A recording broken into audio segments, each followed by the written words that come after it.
With 6 days before the UCC deadline on SIM card registration expires, millions of mobile phone users risk being disconnected. What are the ramifications of the directive if it is effected on the make economy? The recent arrest of State Minister for Labor, Employment and Industrial Relations, Herbert Kabafunzachi, over a bribery allegation has elicited debate on the war against graft. Has the tide turned against the big fish and sacred cows who are amassing wealth at the expense of poor, or simply this is a showmanship meant to placate angry citizens? On the spotlight is a panel of 5, including Perry Aritua, a lawyer and ED, Women's Democracy Network, Dr. Christopher Mbazira, a law donor at Makerere University, Dr. Fred Muhumuza, an accomplished economist, Mr. Monson Wakakamba, the Director, Government Citizen Interaction Center, and Mr. Albert Muchunguzi from ICT Association of Uganda.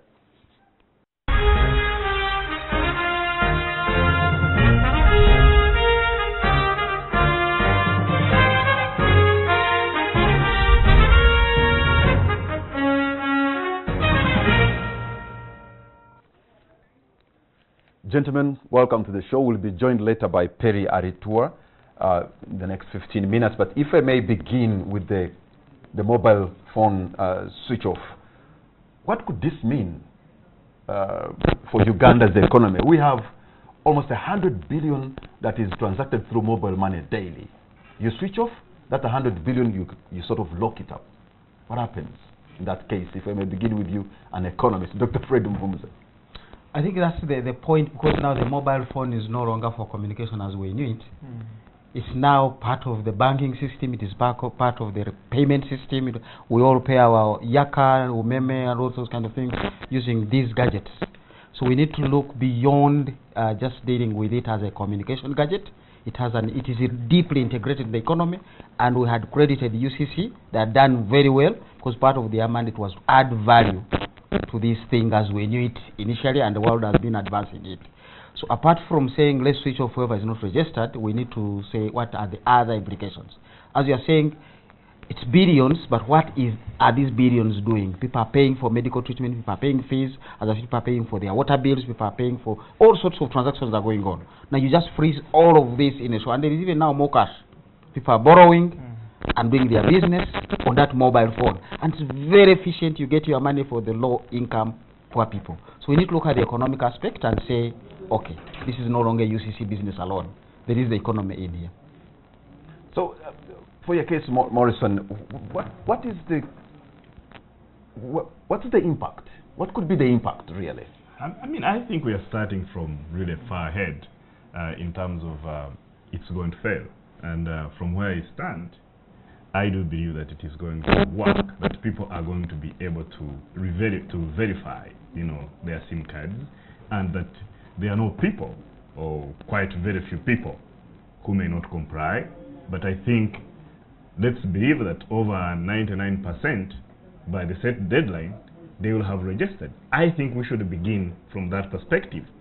So yes, there are implications, and I want to agree with Dr. Muhumuza that if people get switched off, then it has implications, because communication is very central. It's the nerve center of how the economy operates.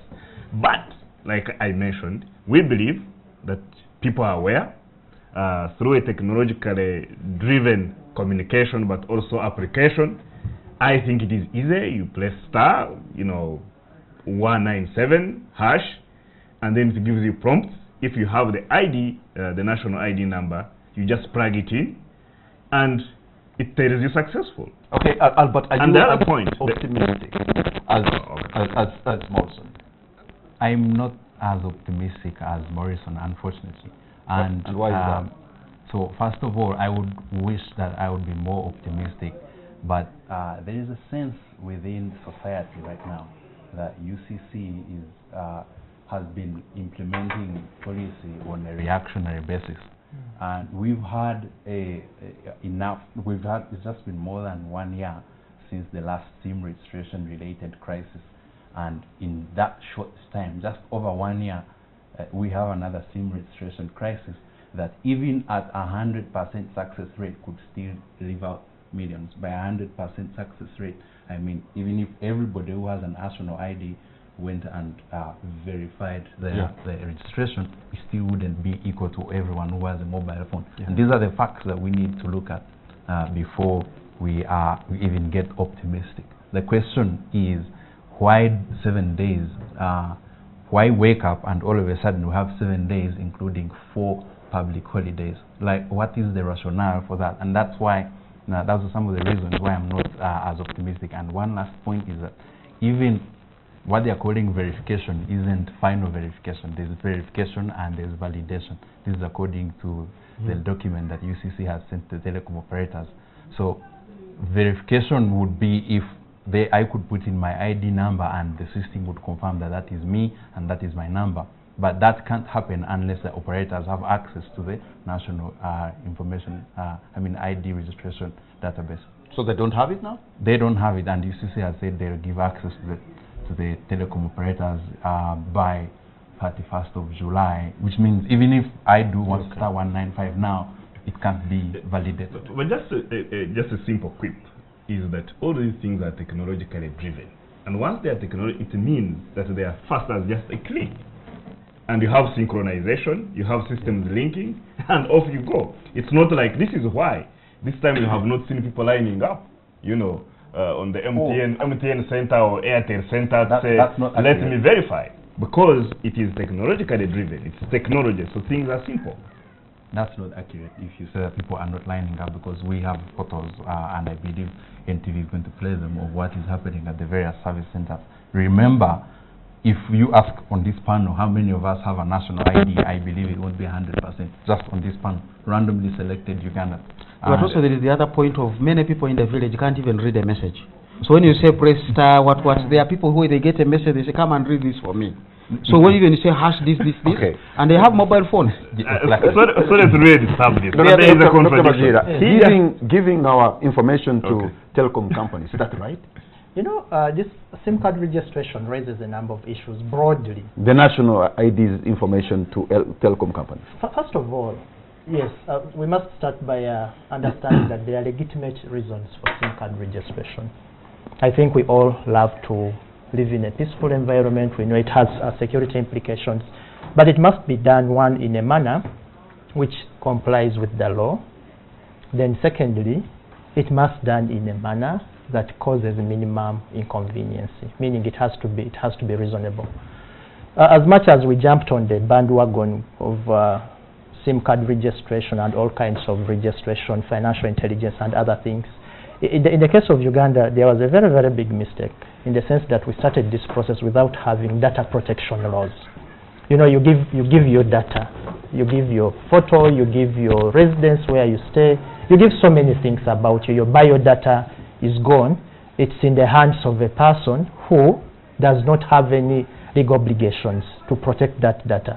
I'm telling you, and this is a fact, that when I registered my SIM card so many years ago, was it 3 years ago, the first time we registered, after 2 days I received a phone call from a person who said he was looking for a job from me. And when I inquired from the person, how did you get my contact? He told me I was one of the people who were doing registration. That worried me a lot. A few weeks later, I received a phone call from a person who was advertising services for lawyers, because the person picked that information from my registration, that actually I'm in the legal profession. So it raises very, very serious issues. It's only when a certain group of people went to court challenging the process in the absence of a data protection law that government then started drafting a data protection bill. And that bill has been sitting in Parliament for so many months now. I don't know how far it has gone, but I know that it has not yet been promulgated. But even the process right now, as UCC has announced, it has legal issues as well. First of all, I got shocked yesterday. I was listening to radio in the morning, and there was somebody from UCC who said it's only the national ID, that the passport is not a legitimate document for that purpose. A driving license is not a legitimate document for that purpose. But that's not what the law says. Because even the law that UCC is using, it says any valid identification issued by the state, issued by government. And that includes national IDs, yes, it includes passports, it also includes driving license. But we must be mindful of the fact that not all Ugandans, I know so many Ugandans who took the trouble to stand in the queues and register for national IDs, but up to now, they have not received those national IDs. So if you insist that the national ID is the only document that you use, then it raises issues. Legally, is that decision rational? You know, once you make an administrative decision, it must not only be in compliance with the legal mandate that you have, but the decision must not only be rational, but it must also be reasonable. And in this case, what we are seeing is that the decision and the manner of its implementation is not rational at all. You know, actually, in the first place, it's not even legal, in the sense that when you say national ID. Okay, Morrison, you seem not. What is not legal can be challenged, isn't it? But this is a mandate carried out by the state, by the government, elected by the people. So it has all this mandate. And he's talking about, you know, absence of laws. There could be some elements where the law, you know, has some loopholes. But we have a National Identification and Registration Act that operationalizes NIRA, which is in charge of issuing national IDs. And NIRA offices are open. There are some people, yes, who... How many branches, Morrison, does NIRA have? No, they have offices in all divisions of Kampala and in every district. And that is correct. And we're talking about 7 days with 4 yes, public I need you to go and cross-check. 7 days, I mean, I said this is technologically driven, *197, hash. Whether on a holiday, but Morrison, you missed the point. No, let me first finish. So, whether you are home on a public holiday, really, it doesn't stop you from clicking, you know, *197 hash, and you register. Okay, no national ID. The final point, the final point I wanted to make is when my friend Dr. Muhumuza says that, you know what, we have millions of people in rural areas, in the villages, and they don't know how to read and they don't know how to place. But you are the same person who was telling us that 100 billion shillings is transacted on mobile phones. Yes. And I can tell you that this agency, whether it's agency banking, whether it is mobile money related banking, it is not for most of you guys who go to Stanbic Bank. It is mostly driven by these rural, real people who are in the rural area. When I send money or mobile money to my farmer, do they get it? I Or they don't recommend get my it? employees. Yes. You know what they go through? I have to call them and say the money has come. Then they will walk to an agent where they are going to withdraw it from. That's the person who reads for them. Now you want these guys to walk there and find a queue, Yeah. because they can't press the hash and all those sort of And things. It is not that easy. And Patrick, finally, Patrick, there's going to be inconveniences. And that's what he's saying. There's going to be inconveniences. I am not saying that the system is going to be perfect, but I think state agencies are rational enough to know that there are going to be all these challenges. The lines are open, like toll-free 900 and other toll-free numbers run by UCC for people to call and ask questions. Okay. And be guided. The Uganda Law Society has today written to UCC, telling them at least to put more time. Yeah. But also raising issues. And raising other issues. Legal issues. So why don't you listen to people like those? No, because you see, let's first have the 7 days. Do you see? The calls for let's extend, I think, should be based on analysis that shows we had targeted to register 20 million people. Okay. We have registered 10 million people. So that's increased by 15 days. But there has to be a basis. Albert, it looks like Morrison is really stuck on the issue that this is so simple. Yeah. You're like ABCD, but you seem to suggest it is not. And I think many of the senior citizens in Ugandan villages might find it hard, even though this SIM card is so important to their lives.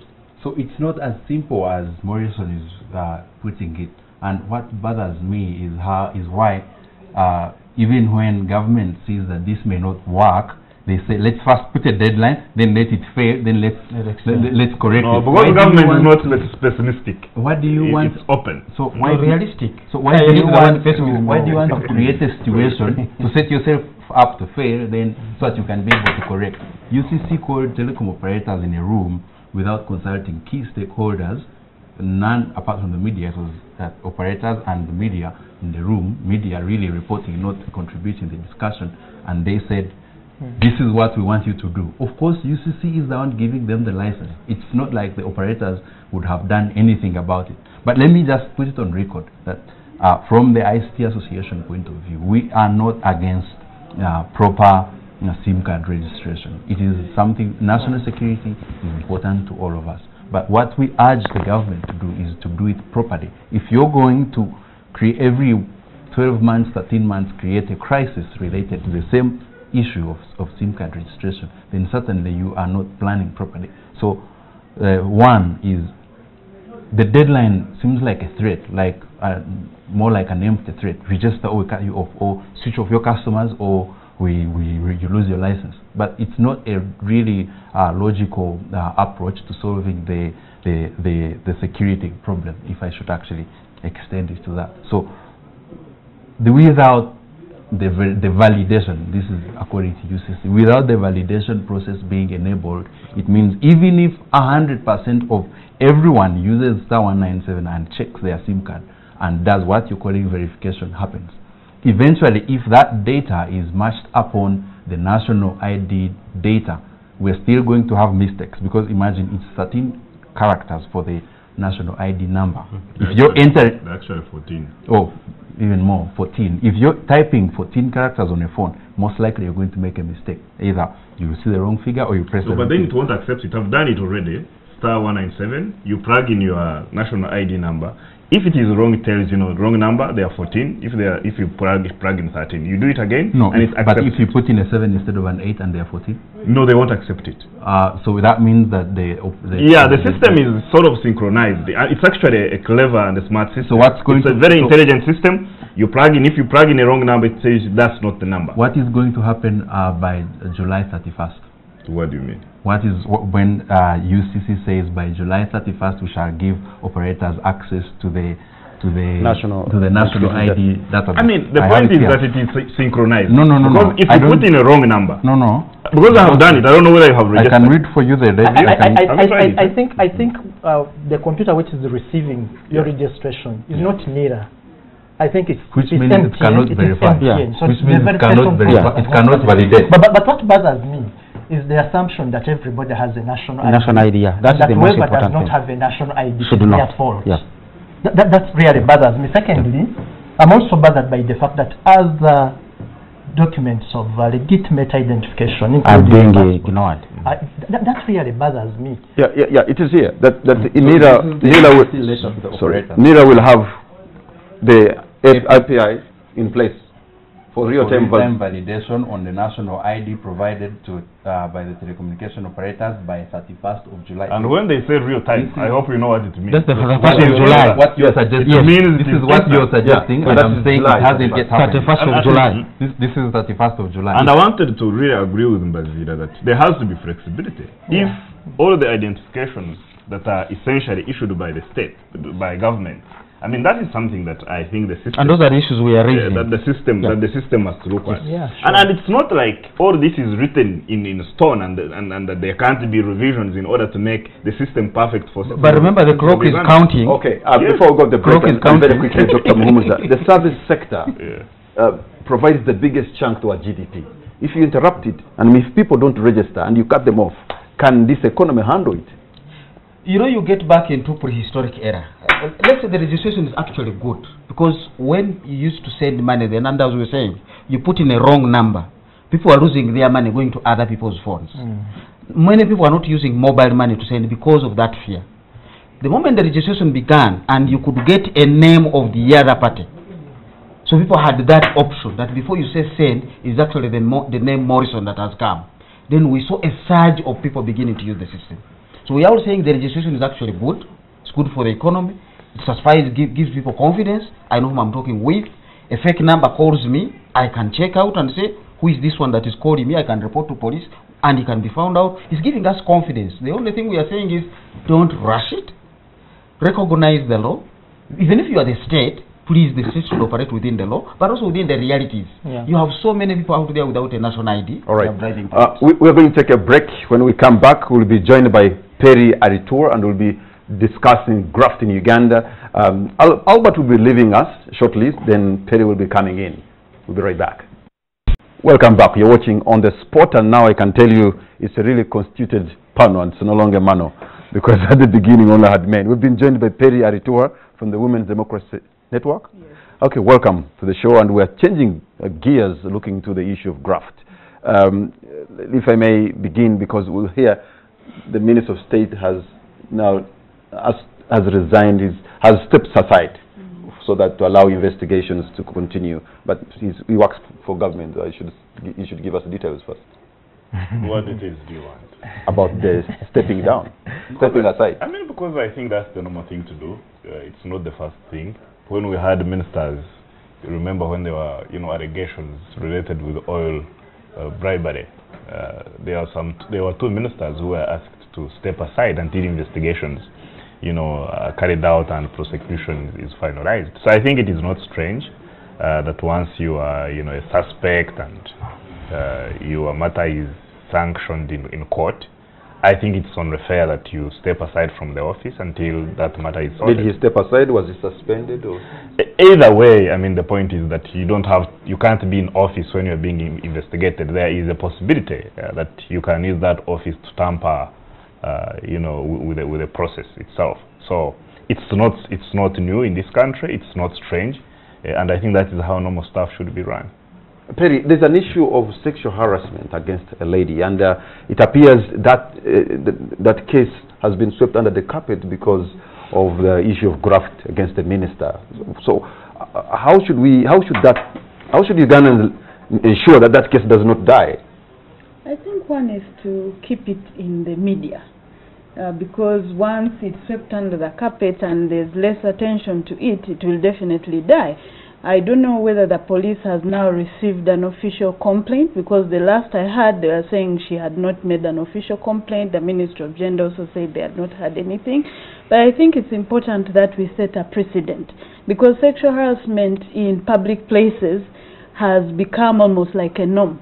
We have had cases where, for instance, let me just even talk about domestic violence. You go to a police station and they're asking you, why are you even here? Because they think it's the norm.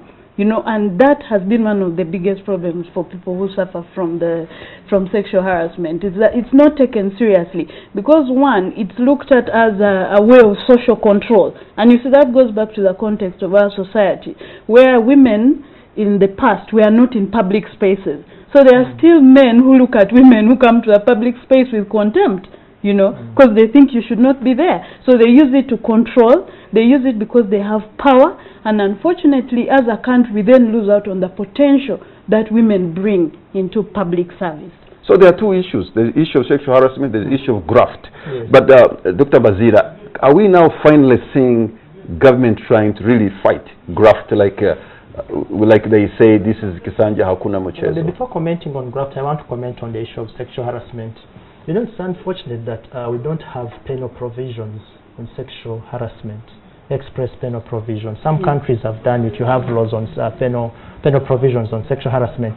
I've seen clauses on sexual harassment in the Sexual Offences Bill. And also in the Employment Act. Yeah, it is. The Employment Act, yes, there, but remember, it's not penal. Yeah, it's not penal as such. Yeah. And some corporate entities have adopted policies in place, but again, that's not penal. So in the sense that we don't have deterrent penal measures in place. So even if this lady goes to police, there are questions under which law is this person going to be prosecuted, unless it is characterized as rape or indecent assault or some other. So there's a legal lacuna which we need to address. On the question of graft, I don't know what to say. We all know that graft is bad. We all know that as a country we've suffered a lot in economic terms, in social terms, in moral decay. But at the same time, we all know that as much as we tend to look at graft at a very higher level, graft is entrenched. It has micro and macro dimensions. So for me, yes, prosecuting the big fish is important. One judge, remember, when convicting a certain person, said, "But why do you bring me a small fish?" But I think we need a more holistic approach. For instance, I was disappointed to see that the IGG is saying that for small cases, like prosecuting magistrates that have taken 4 or 2 million, I'm not going to take up those cases. That's a matter for the judiciary. I thought the mandate of the IGG is to investigate and prosecute graft at whatever level, because it is not an economic balancing. Dr. Muhumuza, ever since that case happened, I've been talking to different people, including border boys and all these. And you know, the conversation is, I mean, that was too small a bite. Maybe he wasn't smart enough. That man is daft a bit. He could have done it better. Instead of condemning the act, people are talking about how small it is and how he was not smart enough. What does that say about us? What has happened? I think it is just like the sexual harassment case I has talked of. We think that have become normal. People have so much stolen billions that when you begin to look for somebody who stole millions, they're like, oh, look at this one. Why are you bringing out a police patrol to chase somebody who has just stolen a phone? Because it happens every other day. So it has become a normal thing that people are like, okay, because now you remember we had the case of the office of the Prime Minister, these were billions. And at that point people said, okay, now the system has begun. Now again we have begun, but again on the lower end of 5 million, of 7 or what. So it's a kind of society seems to have looked at it to say, I don't think even guys are serious. And that's why you hear that talk of, have they now begun? And have they begun with what? So you don't want to normalize corruption, no matter whether it is a penny, whether it is whatever. It is theft. And I think that's why I think we also need to give it the real word. Because corruption, embezzlement, mismanagement, oh, these are fancy things, putting icing on a cake that is rotten. It's abuse of office. It is stealing. Even causing financial loss. You know, it is stealing. Misappropriation, abuse of office. Stealing. Let's look at this guy as a thief. So whether you have stolen a phone, it wasn't yours, you have stolen. Go and face the law. So now, when these things start looking like normal, corruption, sexual harassment, and all that, don't they, Morrison, point at the leadership problem we have? Well, the issue of corruption, and I want to really agree with the panelists, that it's embedded in the value system. And it takes leadership at every level, whether it's at the church level, whether it's at the parish level, at the traditional leaders level, at the governmental level, whether it's local government or central government, to make sure that they, first of all, lead by example, but also, that they, talk about these values, values of fairness, because corruption is one of the key forms of injustice. Because if you, steal money supposed to build a hospital, supposed to build the road, I mean, these are public goods that, at the end of the day, people suffer equally. The other point is that I think corruption should also be looked at from the value chain perspective, in a sense that, if you offer a bribe, I think you are part and parcel of the problem. If you take the bribe, you are part and parcel of the problem. If you don't whistleblow, when you have access to information related with corruption and you don't take citizenship responsibility in order to blow the whistle and say, here there is a problem, I think, I don't know whether there can be sanctions there, but you can see there has to be that value chain that links everything. So, but quite often what makes news is that, caught in the act, what makes news. But we don't look at this entire value chain. I also want to agree with Mbazira that, you take your car or your motorcycle to the petrol station and you are not sure whether the person is putting, if you give them 20,000, whether they are putting 20,000. If you are a cattle keeper or a dairy farmer and somebody, the milkman takes your milk to, you are not sure did this person put water. So I think the society must face this problem very, very boldly, talk about it, but also pursue it really through the aspect of fairness. That is, but also too, as a country, I think we have got all the necessary laws. We have even reached the level of recovery of if people steal, then you can still go ahead beyond the conviction and recover the property or recover the money. We have these whistleblowers, or we have a forest of laws and all these institutions. The issue is that officials and leaders at every level must partake and get very, very serious. The president made a very serious point again recently when he said that, by the way, where we have public corruption, especially within government, it's mostly driven at the level of accounting officers, people who are dealing with the money, the accountants and the auditors. And I think within the levels of government, that bureaucracy, there has to be attention to really those levels. If you look at the law, the finance-related laws in this country, ministers are just really lobbyists. You know, there is nowhere they meet real direct management of money. Okay. So within also the framework of government, I also feel that, you know, focus has been, in a way, on the wrong aspects of it. You know, of course, influence peddling, blah, blah, blah, all that is corruption. People can say that. But in terms of the hard cash and real money and those kind of things, the president is right that there has to be leather focus, touching at that. Our values seem to be really gone. Because, you know, milk will be adulterated, like you said. Somebody selling you ghee will mix it with maybe yellow banana, ripe yellow banana. Somebody selling you honey will also mix it. Somebody selling you, you know, everything.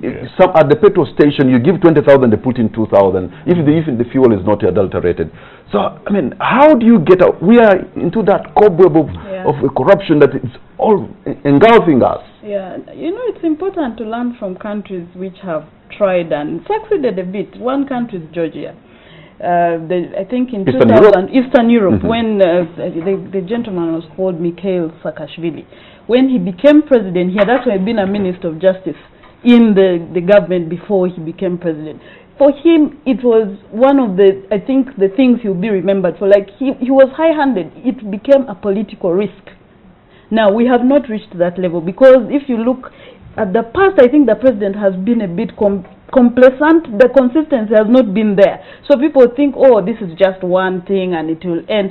So to make it a political risk for anyone will then send a message that whoever you are, regardless of whether you are related, or regardless of whether you're from that tribe, you know, you will be dealt with. And you see, the element of bringing in the media becomes very important, you know, to showcase to Ugandans that if you steal, you should not be, you know, put on a pedestal. Your place belongs in jail, because then that will send a message to ordinary citizens that this is a vice which is not tolerated, and whoever you are, regardless of your relationship with the powers that be, you will be dealt with. Otherwise, if we do the sugarcoating, you know, people then just think this is something they can get away with. But the other thing is also to clean up the systems that are supposed to help with corruption. The police is one of the systems that is embedded in the system. What they did in Georgia was they actually dismissed the whole police force. They began fresh recruitment. You know, that's why I'm saying there are certain things which leaders have to do, which in the beginning citizens may think this will not work. But Mikhail Saakashvili was regarded a dictator of sorts. Of sorts, because he was high-handed in terms of fighting corruption. But in the end, the citizens appreciated, because the revenue collection increased, public services improved. And you know, in this fight, that's why, yes, the laws will be there, there will be some democracy, but in certain instances, certain rights may be trampled upon, because the end is to ensure that more money gets into government so that services are provided. You know, there was also another case of another allegation of somebody taking a bribe, a magistrate, of about 1 million shillings. So, Dr. Mbazira, if the court system, if the hallowed temple of justice is also, you know, getting cases of allegations that they are also taking bribes, where can an ordinary man run to? It's actually unfortunate that that's the position, and it has been so. You know that for so many years now, the judiciary is always ranked together with the police force as the most corrupt. They are usually competing. If this year the judiciary is number one, the following year the police is number one. But as I said, it's just that corruption is ingrained in our value system. And usually, it's even more ingrained where the stakes are high. So the possibility of one facing jail, it's also a question of power relations. In the sense, you see, you're going to suffer consequences. I'm the magistrate. I have powers over you. Even when you are innocent, I can actually send you to jail unless you give me a BCD. So we need to condemn that. Of course, in law school, that's not what we train lawyers to be. We actually emphasize their judicial ethics, their professional ethics. There are issues of integrity that have to be followed, and the whip should be cracked everywhere, whether in the judiciary or in other institutions. The challenge, though, is that, like in this case, you see, you have a magistrate who has taken a bribe, or a judge who has taken a bribe, being prosecuted before another judge. you have a police officer who has broken the law being investigated by another police officer. So we need independent institutions. We need to empower these institutions, and if possible, actually give them prosecutorial powers. Then just to comment on the political approach as well, it is disheartening that in this country we've seen persons that have, for instance, been censured for being corrupt, being recycled. I think if this is a Sanja Hakuna Mchezo, it is the time that somebody comes out in the first place and apologizes to Parliament, I mean to the public, that we've made mistakes in the past. These are some of the mistakes that we've made. For instance, in the past we've recycled ministers that have been implicated in corruption, because that sent a very wrong signal. And you see, we've lived with that message that actually if you're a big fish, you can get away with it. So okay. maybe, yes. Dr. Muhumuza, can we say maybe the Honorable Herbert Karufunzaki made an error of judgment even to go to the hotel to handle the case himself? Maybe he should have written the commissioner in the ministry and maybe written the police and to handle us instead of him getting himself involved. Should the minister really get himself to that extent? Yet there are other bodies that could have done that. I think it's the whole, because people think corruption is about the money. From my perspective, you can actually corrupt the whole process. So by the time somebody sees that, where do I go if I have a sexual harassment case? She just mentioned, you go to the police and tell, what are you doing here? So everybody will be saying, where do I go? To a ministry. So you'll find that the minister, this woman or whoever it is, will think, I must go to that level to get service. And possibly the minister has seen his system is not going to respond.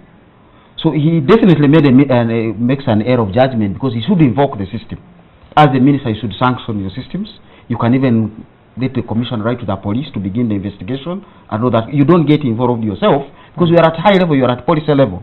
But as you said, if all systems are corrupt and whatever, you can't say he actually made an error of judgment. He might have known his system better than we do. We don't have that sufficient knowledge. Or he was showing leadership. Or he was showing whatever happened, or he was actually going for whatever he went for, is alleged to be looking for. It's a whole mess up of a system that even as somebody is designing, because as Morrison is saying, you are looking at the accounting officers. But we've seen people steal money in a very elite way. We say we are going to do valley dams, we are now going to do irrigation, and we put money in the budget, and I'm targeting my farm. So that's already corruption, because I'm now going to invest $1 billion in an irrigation system on my farm, and when I'm selling to Ugandans, I won't remember this was public money. I would sell to them the meat and the milk and whatever at exactly the same price Morrison is using, and yet he didn't have that hindsight. So it has gone to a higher level that really to deal with it is a value system, no matter how many laws we put in the picture, and we need also to be mindful, and I think that was the IGG's case. You can end up with another 40,000 court cases with a big backlog, and when you sort them out, you are chasing here somebody who stole 10,000, another one with 5,000, but it's a case in court. It's a fine. A judge will allocate it time. Okay. And that's why we're saying, like the Gachacha courts, let's find some other communal systems to say, if you're supposed to have done this and you didn't do it, we are not even going to court. Morrison, you head the government citizen interaction center. If you don't have it, what is the interaction like on this matter? Yeah, I mean, I think citizens are using Facebook, are using Twitter, on radio, trying to discuss. They also call your center, I suppose. Absolutely, trying to discuss these matters and ask the questions. But what I wanted to say is that he made a point about ministers who were censured and then they were brought back into the system. Where I wanted to say, I think there is a difference between being a suspect, or being guilty and convicted. So if people went through that process and court cleared them, I think normal and fair justice, if you, so being a suspect doesn't mean that you're guilty. So this is why we are using this word alleged. So if people were cleared by the courts of law, I don't think there should be a reason why they would not, if they qualify or if they are competent to be back in the cabinet. Of course, some people said, to some extent, when you're a leader, you should be above suspicion or beyond suspicion. I don't know the words they use.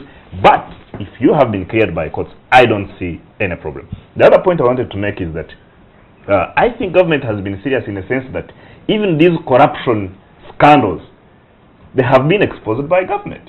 Whether it is the office of the Prime Minister related scandal, the pension scandal in the Ministry of Public Service, it is the governmental institutions that figure out and say, it seems something is not going on very well here. I know the media has also, the investigative journalists and the media have done some exposes, but many of these exposes have been, a government that is more interested in processes. Finally, there is also the issue of capacity. So where you have white-collar corruption and you have this collusion, it begins in Ministry X, the other ministry that is supposed to validate and that cycle of collusion. I think that white-collar corruption, we need a police. I don't know whether they should have some white-collar unit that is highly specialized, that is tech-savvy, that has really the bandwidth to do the real investigation, such that they can present to the courts of law, hardcore, watertight evidence in order to be able to convict. So you think the government institutions are weak? That I think, because you see, before we had, everything was petty, we had the highway robbery. Yeah, but what you are saying is that they don't have capacity. So I am saying that, the level at which these white-collar people who are involved in crime, in fraud, in computer-related stuff, I think they could be moving at a much higher speed, higher pace than the investigative capability within our structures, the police and others, to be able to get the evidence, and even the laws themselves, and the judges themselves to be able to discern and figure out the laws, around them. Perry, you just... Before Perry comes, I just want to comment on the censure of ministers. We've had like two categories of cases here. We've had ministers that were censured but were never prosecuted. That's a different case. And those ministers were recycled and brought back to cabinet. Then we've had those that have actually been prosecuted and cleared. Those ones are okay if they have been cleared by the courts of law, but of course the circumstances under which they have been cleared could also be questioned. But that's the position of the law. For me, my biggest concern is the first category of persons that were censured by a parliament that is dominated by their own political party, and they said they were not competent to be ministers. Okay, Perry, in trying to give us a solution of fighting corruption, was suggesting that we can go the China way or the Georgia way. Not the China way. Yes, because they were but again, you as somebody who's heading the Women's Democracy Network, really, I find it not compatible with it was actually done within the law. One of the things they did was they amended their laws to ensure that the loopholes in some of the penalties that had been set were strengthened. Things like ensuring that if you stole money, your property would be sold. If you are found corrupt, regardless of who you are, you would be in jail. Now, that's why we're saying the lack of consistency in Uganda in terms of dealing with corruption, where some people somehow get away with it, has been a problem. And I think that's also one of the struggles the president is going to face, because people say, but in the past, this was normal. Why are you starting it right now after 31 years? So he really has a task ahead of him. But in terms of the citizens, one of the things that we need to do is to begin even with our young ones. You can take your child to school and they come back with something that is not theirs. And you're a parent, you keep quiet. Some of those things make children start thinking it's okay to possess property which is not yours. I was in a school where if you stole a needle and it was proved you were the thief, you would be expelled. So people knew theft was a no-go area. In my school, we would work on you ourselves, we the students. That was not right. But there are those who are saying, Dr. Muhammad, that probably Herbert and others do not belong to the group of the untouchables, the cabal that can take, which is beyond reproach. I think for me, I would now that the Georgia and the Chinese way are not an option, we can take the Indian way. You know what Modi did? We know what Modi did the other day. So you bring back the money. He didn't ask for it. He just declared this illegal and no longer legal tender. So since people have been stealing big money, the bulk of this money is actually in 50,000 shilling notes, either in their homes or wherever. So let's just say, like we have done with the UCC, registration of SIM card, 7 days, 50,000 shilling note that is not in the banking system is illegal. And when you bring any 10 million, you tell us where is it coming from. That is another way. India would expected it to crash. It didn't crash, but the man now has completely nullified whatever people had stolen. It hasn't changed any law. It is within the government prerogative to declare what is legal and what is not legal tender.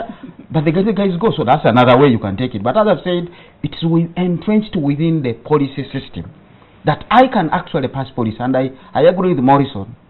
A lot of policy people will say policy is ministerial, but ministers don't sit down to write these policy documents. So they are literally written by technical people. And now I hear people, because they want to retire and start a kindergarten here and there, then they say, okay, government should also extend into the pre-primary. We are already struggling with primary. But because some guy is struggling and wants to build his pre-primary nursery school, he makes it policy. And then you will say, okay, let's put some 50 billion there to support pre-primary. Give me a break. There are these rural schools. Let's not believe that Uganda is just the urban part of it. There are children who can't even walk that kilometer. They are 5 years, 3 years, 2 years. And you want to start pre-primary and roll it out across the country. It's just an elitist scheme to steal money, and this is where the corruption begins. So you want straight away to say pre-primary, that is the no-go zone. Stop it. And as I've said, this business of buying inputs, we all know there are no inputs in this country. Stop releasing money to buy inputs. Simply give the money to NARO, give money to prisons, tell them go and plant seedlings. If you can identify private sector people with land, caution them, control them, say plant seedlings. Once you have planted them, then you distribute them. But any money being released for buying seedlings is corruption. Elite. Stop it, like Modi did. That 300 billion, cross it out of the budget. This is Dr. Mazira, there are so many institutions of government and non-governmental which are supposed to fight corruption, including the IGG. We have the Anti-Corruption Coalition. We have which are civil society organizations.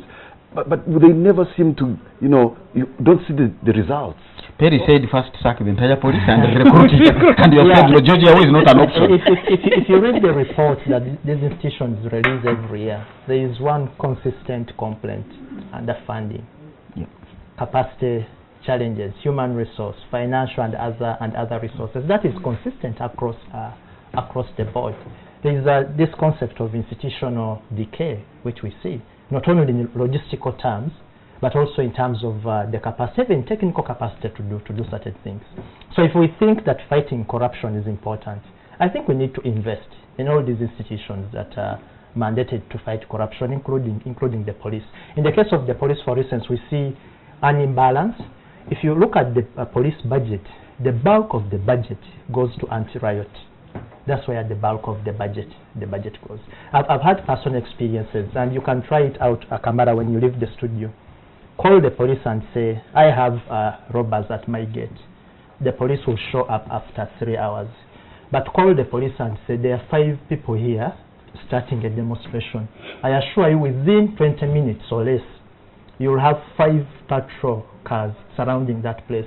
So there is that inequality in terms of... I've been to the call center of the Uganda police where this call is coming. That's reality. But also... I think Mbazirarea is conflating. I spent a day at the call center for the Uganda police force where they receive calls, emergency line calls.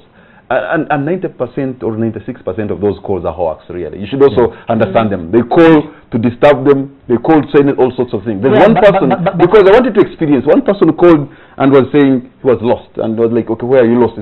And he abused me and said, I'm telling you I'm lost and you're telling me where are you lost? Where are you? I can understand just being there in one day. That to ambulances. You know, when you are driving in traffic, you know that I think 90% of the ambulances with sirens actually don't have a patient, or they are not responding to an emergency. But that's not your decision to make as a motorist, because on that single occasion, when the ambulances are responding to an emergency, or when there is a sick person on board and the person passes away, or something terrible happens. So yes, there could be calls that are hoax, but at what point? And I suppose those that are manned the call centers are trained to fish out those as useless calls. But the point I'm making is real. In the sense, you look at the police budget and see how much is allocated to what. Okay, Perry, our leaders are buying votes to get into positions of power. Allegations, our students are buying marks to pass. Our parents are giving their children some money to buy sweets for their children to compete for election position in their schools. I mean, our pastors are asking for money to give us bigger blessings and things like that. I mean, the problem is bigger than we can really think. We are swimming against the tide. That's true, and for me that's why the leadership is key in this. Yeah. You know, because you must make people know that if you go into these waters, it's dangerous. I know that, for instance, just look at a child. If every time a child does something which you don't like, you say, I'll punish you, and you don't, they will think, oh, I'll get away with it. But if a child knows, my mom is saying this or my dad is saying this, if I don't do it, there will be repercussions. They are not going to behave like the other child who knows you will not do anything when they do something wrong. So I think leadership really is key in the fight. And once people know that it's a no-go area, I'm sure we will gain in the fight against corruption. Gentlemen and lady, we are going to take a break. When we come back, I'll be opening the lines, and you two at home, you can call us and give us your contribution, maybe ideas on how we can fight graft in our country. Welcome back. You're watching On the Spot. My name is Patrick Amara, and my guests tonight are Dr. Mbazira, Dr. Muhumuza, Mr. Wakakamba, and Ms. Perry Aritua. We seem to have forgotten in the last segment the issue of the lady. But did the woman who complained to the minister about the issue of sexual harassment approach your office, for example? No. Because I have seen, I was in the area of Busoga, and I've seen in Kamuli and Namutumba, UNET has built what they call shelter homes. Yeah. The women run to these shelter homes, and they are actually running away from sexual harassment and other forms of abuse. And it's so entrenched in our society. I don't know why these things are they magnified because now we have these women activists who are shedding a light on them, or that's why we know them, and that has been the case like that. You know what I mean? Is it because the activists are working so hard that now we know these cases, or they have increased? The last research which I have knowledge of was actually a 2002 research done by some gentleman, which showed that about 65% of women have experienced sexual harassment rather, but many of them do not report for various reasons. Nothing will be done. People think this is the norm, and a number of things. The court process at times is cumbersome. You know, so it would be interesting to actually do new research, because this was 2002 and we're in 2017. So it would be interesting if new research was done so that it informs some of the directions that the country needs to go. But, you know, because this is a situation where there's a powerful person and one who is not powerful, at times you'll find people don't report because, one, maybe they don't want to lose a job, or it's a case of money, you know, they are gaining from it. But the repercussions for victims are usually very dire. You'll find many of them have low self-esteem, some go into depression, but because the systems of justice seem not to be working in their favor, most of them give up, because of course courts will tell you bring evidence. Now some of these things, you know, because for sexual harassment you can either, there must be sexual contact, sexual intercourse, or there must be any other sexual activity. So you'll find someone may not have evidence that they can adduce in a court of law that will make that case be successful. So they decide to say, you know what, I'll not go this direction. But then that's where we need the investigative arm of the police to be more vigilant. So, Dr. Mbazira, is this because of an equal power relation that is so evident, or maybe our patriarchal kind of society that we find women are abused? Yeah, I think it's the position that society has assigned women generally. Because of patriarchy, they are seen as inferior, but also they have been objectified in the sense that women are looked at, even in the public arena, as objects of sex. So meaning that men have the right, you know, to do whatever, which of course is wrong. And actually, the definition of sexual harassment goes beyond sexual contact. It includes gestures, it includes verbal utterances that have that effect. It is so broad, and that's why we need the Sexual Offences Bill to be promulgated as soon as possible, so that we have a very clearly legal definition of sexual harassment.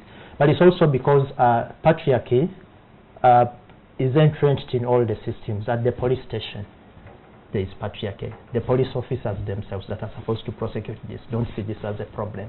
The male magistrate, you'll be surprised that even the female magistrate may actually not see this as a problem.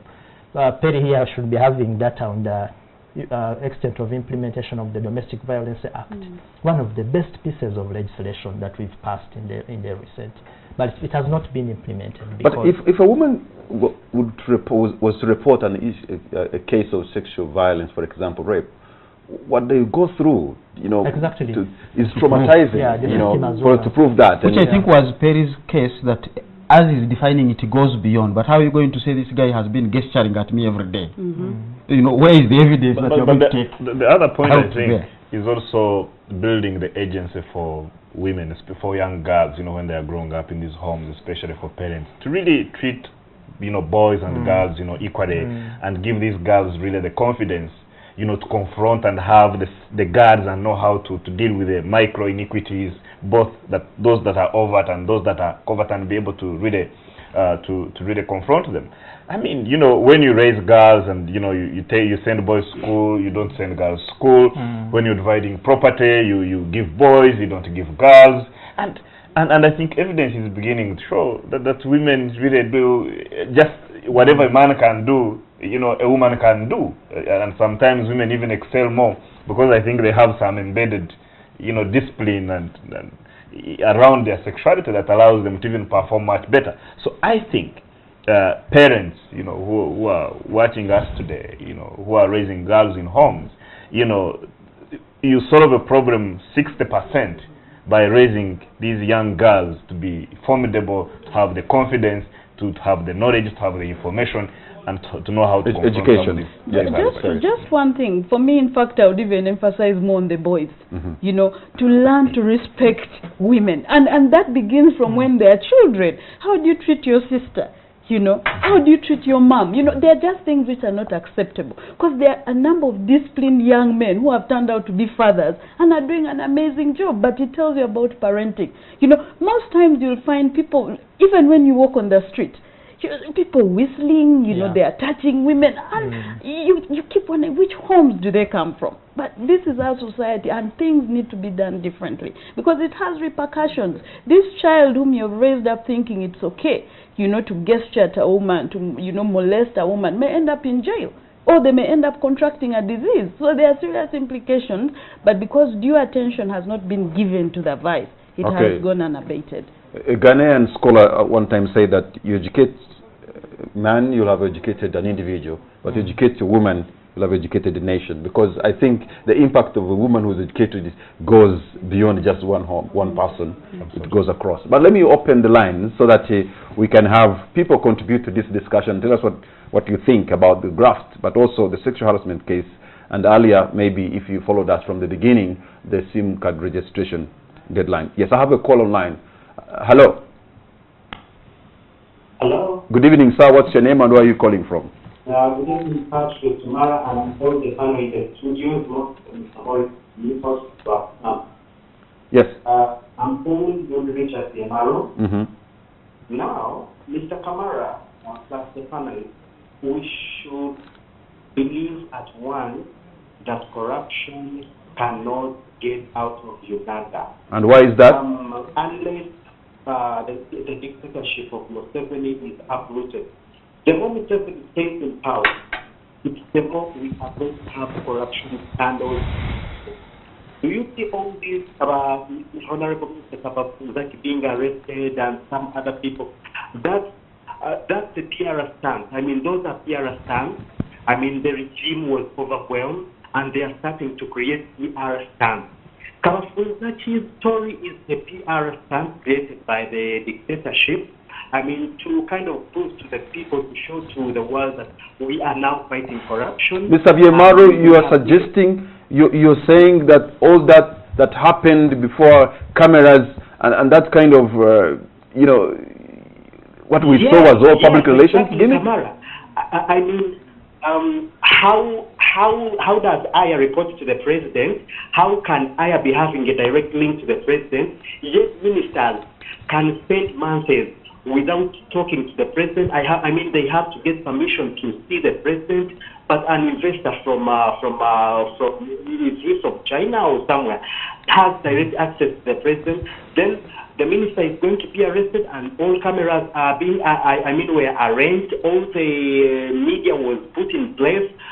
that was a PR stunt. Okay, Definitely. you have made your point, sir. You're saying that was showmanship. I find it hard to believe, but I'll put it to the panel to tell me what they think. Let me pick another call online. Hello. That was showmanship. I find it hard to believe, but I'll put it to the panel. Okay, that one is listening to himself somewhere. Let me take another call online. Hello? Hello? I have a call online. Hello? Okay. All right. Looks like that person is also listening to himself. Yeah, showmanship. Kind of playing for the gallery. I think Kisanja Hakuna Mchezo is real, is very real, and I don't think it has started, today. We've seen, a permanent secretary who ended up in jail. We've seen some permanent secretaries who have been tried. The former vice president, who was, who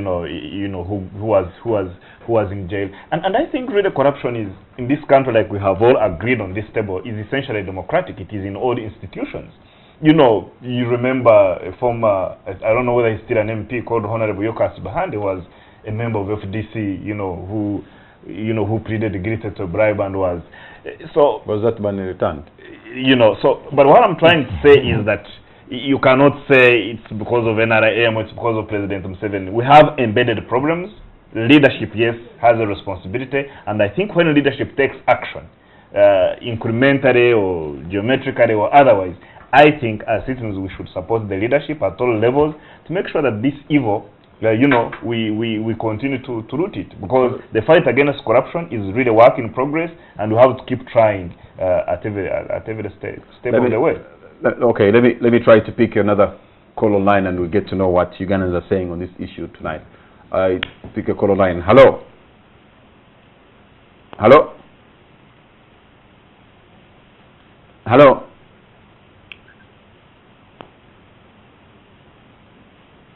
Hello? Okay, maybe the SIM cards have already been. Okay, let me try to pick another call online. Hello? Hello?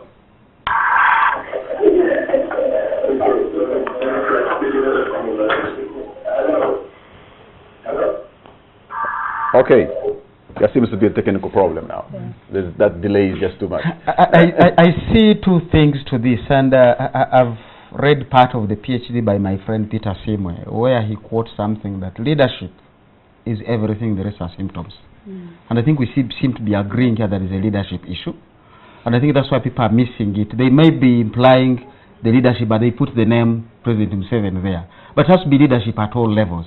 So the message here is clear. The leaders how to present the leadership position, whether you are the headmaster in a primary school, whether you are the sub-county chief, at these different levels of leadership. Or head of family, as we have said, you are raising up your children, how are you treating your wife, how are you treating your girl children? Is that leadership that we really need to revisit? The rest we are discussing are symptoms of all these kind of things. So we cannot run away from the leadership issue.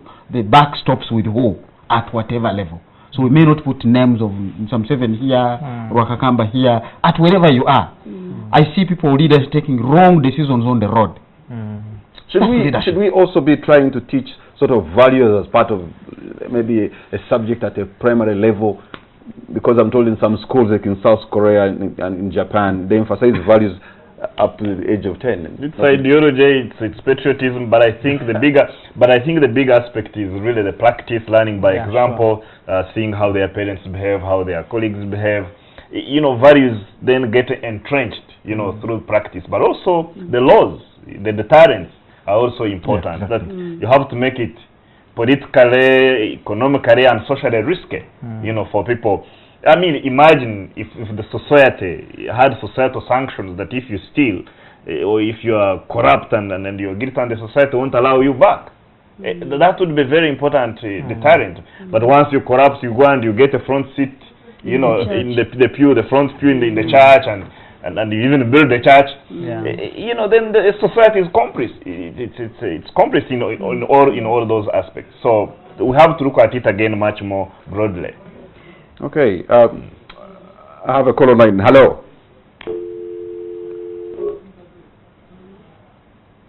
Hello.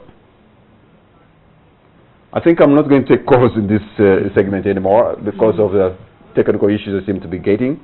But look, we hold church leaders in high regard. But today I've seen it myself, where you go to church and actually they somehow seem to be selling blessings. Because if you have to put 1 million shillings and you get a different blessing, and if you put 100,000, it's a different blessing, and if you don't put money, probably you want to be prayed for. I mean, what does that mean? They're also part of I the think problem. that should be prosecuted. Yeah. They are They are part of the problem. Prosecuted. And especially during elections, you know, the politicians become hostages.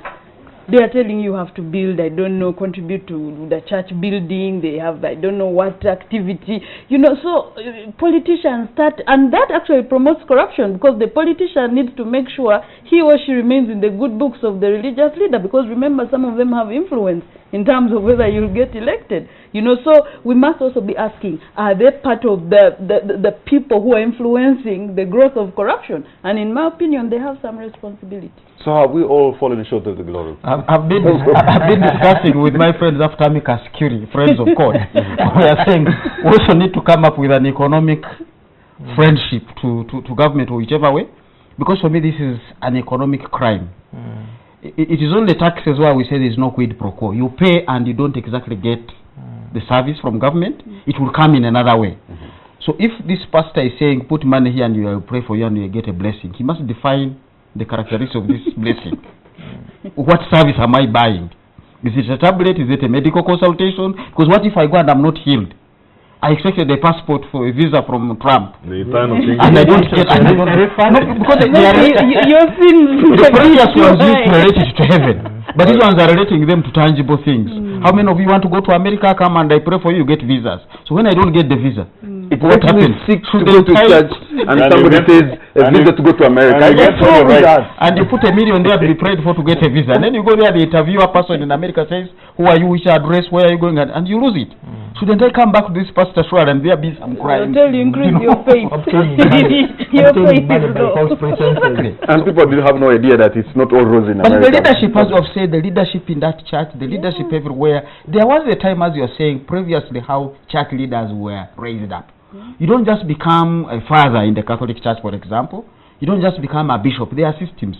But here you find somebody begins under a mango tree, and you know there is some kiwempa around, and he's a pastor, he's a cardinal, he's something in that straight shade of his. We still need some kind of element here to protect society, because even as we are saying here, the SIM card discussion we've had, a lot of people have been conned, and we let that go.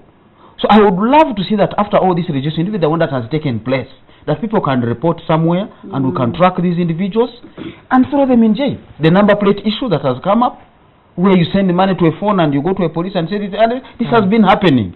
So somebody is known, he is registered, we're sending him money, he's drawing it off, and he's continuing to transact in this business. We have to get serious. Kamara, just to comment on the church issue, I think there's also a legal lacuna in the sense that we don't have a proper regulatory framework to regulate. Because we didn't want to regulate there are God. actually so many genuine churches. I believe my church that I go to, it's a Pentecostal church, but I believe it's a genuine church. But at the same time, there are so many churches. But in the legal framework, churches are regulated together with NGOs. Actually, when you want to start a church, you have to apply, like you're applying to start an NGO. You must have a budget, you must have a work plan. So I think we need to think through this seriously and see what regulatory framework can we put in place, so that we are able to fish out. We didn't want to regulate God's activities. And there have been attempts to have a framework in place, but it's being pushed by a certain section of pastors, and some of other churches are not involved. It's not transparent. It does not involve everybody. So I think this is something that the state needs to look into. Are these cases increasing, Dr. Mhumbuza, because of the financial squeeze we seem to be feeling, almost all of us, the economic times that seems to be hard? Of course, the downturn of the economy globally, poor economic performance always comes with crime, comes with violence. And the things we're talking about, police having to increase on the tear gas issues, is partly an economic issue, that people who are poor and they are hungry would get excited very easily on anything. They will be annoyed with you, even if you are not the one who is responsible. You just pass by and somebody is already jittery. You look at what is happening in Venezuela. Venezuela is sitting on the biggest deposit. Charged all the time. Sitting on the biggest deposit of oil in the world. But because of leadership, as we have said, it has gone berserk. Inflation was 470% last year. Now, the demonstrations that are going on in Venezuela, people are walking in to buy bread, they can't find it. They want to buy a tablet, they can't find it. Somebody says, we turned to crime because my brothers were naked. And I couldn't find clothes, I couldn't find money. So I had to go to Morrison and say, you're putting on 2 clothes, give me the coat. With a gun. You have a trouser, at least you have an underwear, give me the trouser. So violence continues. Look at the whole belt of the Middle East. It's a governance issue. This has been a rich area. And just in downtown Kampala, if you are driving there, people have the audacity of plucking off your lights. Yeah. Even when you are driving, I've been it has happened to me. Yeah, early in the morning, driving in downtown, coming, you pluck off those fender lights off the window when you are looking. There was actually a case where they stood in the road with that arrogance in the eye, raised this guy's car and removed the tires. You're in there, you get out there, they're holding panga, they're holding, took off the tires, and then they said, bring 2 million, we bring the tires back. Now, that is how you get it. It's an economic issue. And that's why I'm saying we need this amicus curiae, but from the economic side, to help government. We are not all in government, as we said, but we can contribute ideas, just like the lawyers did in this case, and say, this is how you can resolve. Because you cannot say the best brains are in the government. And as I've said, a lot of them, it is corruption at the policy level. I can never forget a document I read, Ministry of Gender, budgeting for 400 million to compensate the women who are going to lose the income they were getting from female genital mutilation. They said because the president said zero tolerance to this. So these government officials said, oh, some women who are doing it for a pay are going to lose their income. Let's budget for them here and go and compensate. This is corruption. You now want to compensate criminals because they are going to lose their criminality?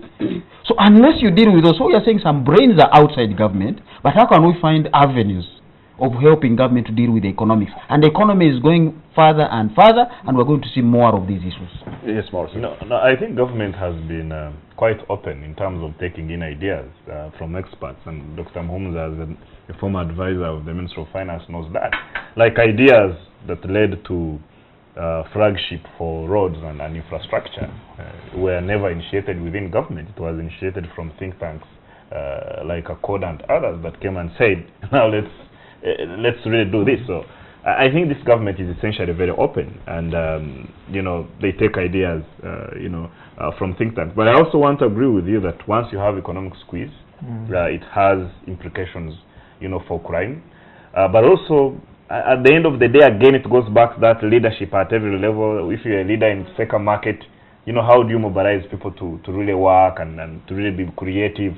And when economic situations change, some other opportunities emerge. Maybe people need to change their skills. That may take time, but what I can say is that opportunities, in this country, are really there. We just need to mobilize our people to figure out those opportunities, to partake into those opportunities, to work extra harder.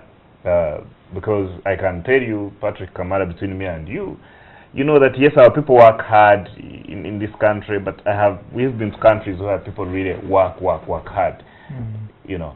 It speaks also to the leadership. But there are people in Uganda who feel excluded, who think there are those who maybe are benefiting, unfairly, enjoying the public resources, and they feel they're excluded, and that makes them get emotionally charged. And if there's a riot, really, you don't need to go there because they're already angry and they can do serious damage. That's true, and you see that's why the discussion on corruption is important, because maybe money which could have been channeled to alleviate that situation has been swindled by someone. Look at the budget, the 2017-2018, how much has gone to productive areas. Yesterday I was listening to, I think it was, wasn't it Professor Mhumza, where they are saying the biggest amount of money is going into roads, energy, and then the interest rates. Payment. Now, when productivity, how much is going into that sector, but it also goes to the fact that if we do not deal with this vice, it has serious economic problems, and for government, it's actually a political risk. Serious economic problems, Dr. Mhumza. But roads are really linked to productivity. Serious economic problems not for all areas. are likely to stay because again, listening to somebody yesterday, where you find the Ethiopian example, where they are building a dam, the Grand Ethiopian Renaissance Dam, that will produce 6,000 megawatts of power at only 5 billion. That is locally resourced. Yes. We are building a dam of 600 megawatts at $2 billion. That is borrowed. That is borrowed. I mean, I don't understand. I think that's where the point comes in. We are not just now talking at the level of giving ideas to government on what should be done, but how should it be done. And that's why in my arguments on budget issues, not about shares. Because I know even if you increase the share of a certain budget, when it is going to be stolen. So it is not right now on the how. As I've said, somebody is budgeting to compensate women who are doing female genital mutilation. So it doesn't matter whether you have increased that budget. The people are just doing their own other things. And we now want to get to that level of providing advice on how it should be done. And as I said, if you are going to do a road between Mulago and Wandege, and we have given you the money, and surely after 2 years you haven't done anything. The other day the World Bank suspended kind of money for lack of implementation. So it's not that the money is not there. But all these project officials are still waiting in offices. Why don't we just say, guy, you failed us. You received this money in 2014. 2 years have passed. Nothing has happened. Why don't you fire them? Don't even send them to court. Because already the Katreves guys already have a backlog. So I'm saying there are certain ideas where we can say like police express fines. Let's devise some of these ideas to some things. Give the immediate kind of action and let people get out of there. Those are the ideas we will take as our amicus curiae. Okay. Something like that. Yeah, some economic something we need that kind of thing. Did I see your name on it? I thought I did. Okay. I haven't seen it. Okay, gentlemen. Okay, gentlemen, our time is almost out. I'll begin with you, Dr. Bazira. You're giving us your concluding remark on the show tonight. The show has been very good for me. You know, we've shared a number of ideas, but the most important thing that has come out for me is the commitment to eradicating corruption, which should be entrenched at all levels. We shouldn't, yes, we should demand for action from the top. Indeed, the top should be exemplary, but we should also see action at all levels, macro and micro. That's very, very important to me. And then on sexual harassment, I think we need to push Parliament to promulgate the sexual offences bill. It has been sitting in Parliament for so many years. I think it's now it's one of the bills that are being considered. Again, we need to make it public. People have to give their inputs. People have to be educated. Some people don't even know. They won't understand that you can actually be prosecuted for sexual harassment because of ignorance. Dr. Momuza. Leadership is everything. And as we've said in this panel, we shouldn't just be looking at the leadership of the presidents. We need to go all the way down. We even went down up to the family level, to the leadership of the parents. Let's get back these grassroots level institutions. The LOC ones, where are we at that leadership level? Because a lot of things... We have no real LOC one. And for me, I think it's not even about the LOC one, because that was the political wing. Let's get back to the original structure. The Mtongole and the parish chief. And whatever, those guys used it to do work, and we need to get back to that level. If you can't find money for the political appointments, leave those, because the others are just administrative appointments. Appoint these fellows, because that will work. In my small area where I live, the local people used it to mobilize us to say, you have a car, you see this road is a very bad road, bring 10,000, bring 20, bring 5, and they will now get these unemployed individuals to do the road. Everybody will be a winner. So let's get back to that grassroots level leadership. Forget the LOC ones, but let's get the real local government structures back in place. Then leadership will emerge. Morrison. Yeah, what I want to say is that I think this year, 2017, and I think late 2016 has been very important for Uganda to be able to reimagine itself on how it manages food security. Because food security is essentially embedded in national security. I mean, imagine the droughts, you know, that we had this year, and the famine, you know, that is ravaging the country. If that continues for, you know, some more months, actually you have a crisis, not the street protests, but you have a major, huge crisis that will impact really the entire economy and the entire really social fabric of the country. And I have seen really the president, you know, doing some demonstration farming activities related to irrigation, you know, related to tendering of, you know, gardens in a more modernist way. So I think that leaders across the country need to really refocus and see that within the areas, begin to build community-led strategies on food security, on increasing productivity, and on making sure that communities thrive and survive. Perry.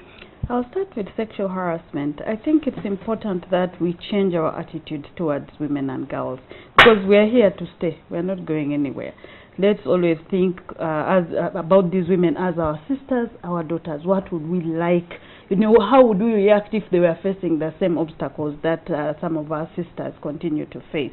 Apart from the laws, I think we need to change our attitude, because we can have good laws, but if people still do not think differently about women and girls, they'll continue harassing them and really denying them their full the opportunity to exploit their full potential. And a country loses when most of its population, and in this case women, are ostracized from the public space and also from the private sphere. On corruption, a lot has already been said. I think we need more cases of people being prosecuted, particularly people at a higher level, because that sends a message. And I think the exposure, the media covering those stories is important, because then more people can see that something is being done. But it's our responsibility as citizens to fight for this country. The more we leave things to go out of the way, we will suffer. Our children will suffer. So for me, I think it's a fight that we must take seriously and try to do something about it. I mean, if you go into a public office and someone demands money, why don't we take the initiative to go and report and then criticize when nothing is done? Thank you, Perry.